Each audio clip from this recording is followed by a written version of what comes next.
আসসালামু আলাইকুম, আমি প্রিয়া কবির। কেমন আছেন সবাই? চলে আসলাম আপনাদের জন্য আরো একটি সুন্দর ব্লগ ভিডিও নিয়ে। তো এটা ছিল আমাদের গত শুক্রবারে আমাদের একটা ফ্যামিলি গেট টুগেদার ছিল। সেই জন্য আমার আম্মু সবাইকে বাসায় ইনভাইট করছিল যাতে করে আমরা সবাই একসাথে হয়ে একটু আনন্দ মজা করতে পারি আর একটু খাওয়া দাওয়া। তো এখানে বিরিয়ানি রান্নার প্রিপারেশন চলতেছে। তো আমার ফুফাতো বোন আজকে বিরিয়ানির প্রিপারেশন নিচ্ছে। আমাদের এখানে প্রায় 4.5 কেজি মাংস আর 3.5 কেজির মতো পোলাও চাল দিয়ে আজকে বিরিয়ানি হবে। তো এতগুলা মানুষের রান্না আমিও পারি না, আমার আম্মুও রিস্ক নিতে চায় নাই। আমার বোন বেশ ভালো রান্না করতে পারে। এদিক থেকে আমি একটু বারান্দায় আসলাম, দেখতেছি যে এই আঙ্কেলটা এখানে মুড়ির মোয়া, চিড়ার মোয়া আর এখানে পপকর্ন বিক্রি করতেছে। আর কিছু খুচরো হাড়ি পাতিল ছিল, যার লাগে সে টাকা দিয়ে কিনে নেবে। তো যাই হোক, আমি ওই আঙ্কেলের থেকে তোমার পপকর্ন কিনেছি আর চিড়ার মোয়া আর মুড়ির মোয়াগুলো নিলাম। এগুলো আমি একটু ছেঁচে নারকেল দিয়ে এই চিড়ার মোয়াটা অথবা মুড়ির মোয়াটা অনেক বেশি ভালো লাগে। আর তোমরা একবার ট্রাই করে খেয়ে আমাকে জানাবে যে কেমন লাগে আর কি। তা আমি ওই আঙ্কেলের থেকে নিচ্ছি আর কি। ওনাকে আমি বললাম যে আঙ্কেল কত টাকা, তো উনি যা বললো আমি সেই দামেই দিয়ে দিচ্ছি, কারণ বয়স্ক মানুষ, ওনার সাথে 10-5 টাকা কমানোর মতো মন মানসিকতা আমার হচ্ছে না। এই জন্য আমি বললাম যে উনি যা চাচ্ছে, আর ওনার মুখটার দিকে তাকায় আমার কিন্তু অনেক পরিমাণে মায়া লাগছে, কারণ এই বয়সে উনি কর্ম করে খাচ্ছে আর ওনার থেকে আমি কিভাবে 10-5 টাকা কম নেই। তো এই বিবেচনা করে আমি ওনার থেকে প্রায় তোমার 170 টাকার আর জিনিসপত্র নিলাম। তো ওনাকে দেখে আমার মূলত খারাপ লাগছে, এই জন্যই আমি ওনার থেকে সদাইগুলা কিনেছি আর কি। তো আমি এসে দেখি যে আমার আপুর 1 হাঁড়ি বিরিয়ানি রান্না করা হয়ে গেছে। তো আমার এই ফুফাতো বোন কিন্তু কাজে কর্মে সবকিছুতে ও পারফেক্ট, বিশেষ করে রান্নার দিক থেকে সে কিন্তু মাশাআল্লাহ অনেক বেশি পারফেক্ট আছে। সেজন্য আম্মু যখন একটা এই দাওয়াতের আয়োজন করতেছে তখনই আপুর সাথে যোগাযোগ করছে, পরে আপু বললো যে হ্যাঁ আমি পারবো। তো আমার ফুফাতো বোনেরা আমার থেকেও অনেক ভালো, কারণ ওরা কাজে কর্মে সবকিছুতেই পারফেক্ট, কিন্তু আমি অত বেশি পারি না। 4-5 জনের অ্যারেঞ্জমেন্ট আর কি সুন্দরভাবে করতে পারি আর কি। তো এত মানুষের দায়িত্ব আমি নিতে পারবো না। আমাদের প্রায় সেদিন 25-26 জনের মতো আর কি, আমরা নিজেদের ফ্যামিলির মানুষই ছিলাম।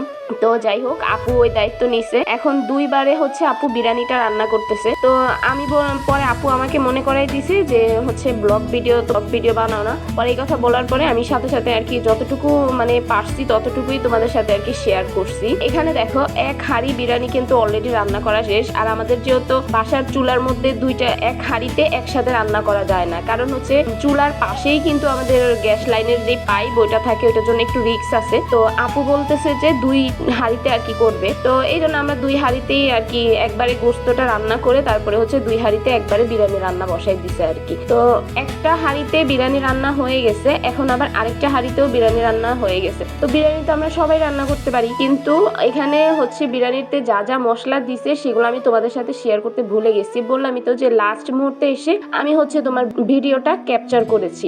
এর আগে কিন্তু আমার একদমই মনে ছিল না যে আমার ভিডিওটা ক্যাপচার করার কথা, তা আমার ফুফাতো বোন আমাকে মনে করাই দিছে। তো সামনে যে শুক্রবার আছে সেদিন আমার ফুফাতো বোনের বাসায় দাওয়াত আমাদের আর আমার চাচাদের যেহেতু বিদেশ থেকে আসছে, 3-4 বছর পরে একবার তার সাথে দেখা হয়। এই জন্য উনি আসার পরে আমাদের এরকম ভাবে একটা আনন্দ উৎসবের মতো হয় আর কি। আর এখান দিয়ে আমার আম্মু সকালবেলায় শসা টসা সবকিছু ছিলে রাখছে। এখন শুধুমাত্র আমার ফুফাতো বোন শসাগুলাকে টুকরা টুকরা করে নিচ্ছে। আর আমাদের কিন্তু চপিং বোর্ড আছে, কিন্তু এত বড় চপিং বোর্ড যেটা নামায়া ব্যবহার করাটা সম্ভব না। অনেক বড় একটা চপিং বোর্ড আর অনেক ওয়েট। তো এই জন্য আমার ফুফাতো বোন এই কারবারি করছে। দেখো প্লেটের মধ্যে ও শসা করতেছে, যাক ওটা ছোটখাটো একটা চপিং বোর্ডের মতো হয়ে গেছে। আমরা এটা নিয়ে অনেক হাসাহাসি করছি। এদিক থেকে আমরা আমার ফুফাতো ভাইকে নিয়ে মজা করতেছি আর আপু শসা কাটতেছে, আমি ভিডিও করতেছি। সে শসা কাটতে যাবে, আমার আপু বলতেছে তাকে দিয়ে কাটাবে না। তো এইটা নিয়ে ও একটু রেগে গেছিল আর কি। আর দেখতেই পাচ্ছ এখানে ডিমগুলো আমার আম্মু সকালবেলায় সিদ্ধ করে সিলে রাখছে, লেবু কেটে রাখছে। শুধুমাত্র শসাগুলাকে আর কি চাকা চাকা করা হয় নাই, তো ওইগুলো আমার আপু এসে পরে কাটছে আর কি। আমার কিন্তু নিজের কোনো বোন নাই, তো আমার আত্মীয় স্বজনের মধ্যে যারা আছে তাদেরকে আমি নিজের বোনের মতোই ভাবি, আর তারাও আমাকে নিজের বোনের মতো ট্রিট করে। বিশেষ করে আমার যে ফুফাতো বোন, ওরা সবচেয়ে বেশি আমাকে ভালোবাসে, সবসময় যে কোনো কাজে জিজ্ঞাসা করবে এবং যে কোনো কাজে আমাকে উৎসাহিত করবে। তো এদিক থেকে আমাদের সবাই চলে এসেছে জুমার নামাজ পড়ে। আমার কাকা কাকি, তারপরে চাচাতো বোন, ভাইয়ের বউ, ভাইয়েরা সবাই চলে এসেছে। আস্তে আস্তে খাবারগুলা, এগুলো আমার ফুফাতো বোন ছোট যেটা, ও সবাইকে খাবার বেড়ে দিয়েছে। মানে আমাদের বাসা হইলেও কি হয়েছে, কিন্তু ওরা কিন্তু নিজের মতো আমাদের ঘরটাকেই ভাবে। তো আমি কাজ করি আর না করি সেদিকে কিন্তু তারা তাকিয়ে থাকে না, তারা নিজের মনে করে আর কি সবাইকে সমাদর করতে পছন্দ করে। তো এই তো সবার জন্য খাবার টাবার বেড়ে নিতেছে, আর আমি তো ভিডিও করতেছি, দেখতেই পাচ্ছ। তো সবাইকে অনেকদিন পরে পেয়ে আমি কিন্তু খুশিতে আত্মহারা হয়ে গেছিলাম, এই জন্য কাজের কথা আমার মাথায় নাই। তারপর আমার ফুফাতো বোনেরা কিন্তু সবকিছু ব্যালেন্স করে নিয়েছে। তো এই বেবিটাকে দেখতে পাচ্ছ, এটা হচ্ছে আমার চাচাতো ভাইয়ের মেয়ে আর কি। মাশাআল্লাহ খুব সুন্দর। তো বাচ্চাদের ছবি ক্যামেরার মধ্যে না দেওয়াটাই ভালো, কারণ নজর লাগতে পারে। আর এখানে আমার দাদু আছে, আমার হচ্ছে চাচাতো ফুপু আছে, ফুফাতো বোনের ছেলে।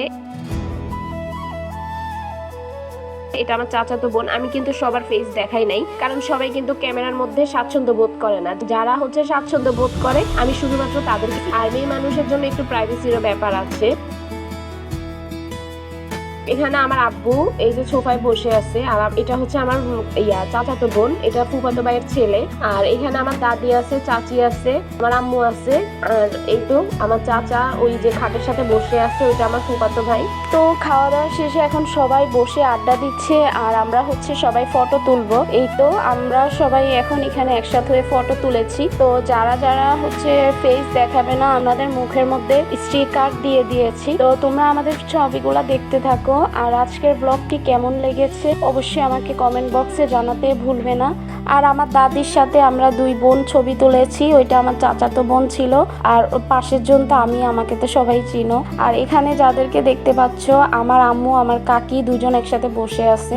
আমার দাদিকে মাঝখানে রেখে আমার আব্বু আর আমার চাচা হচ্ছে ছবি তুলতেছে। আমার চাচাতো বোনের সাথে ছিল আমার ফুফাতো বোন, পিছনে আমাদের সব বাচ্চারা। ভিডিওটা শর্ট জন্য আমি তোমাদের সাথে ভয়েসটা ভালোভাবে দিতে পারিনি। তো আজ এই পর্যন্ত, সবাই ভালো থেকো। আসসালামু আলাইকুম, আল্লাহ হাফেজ।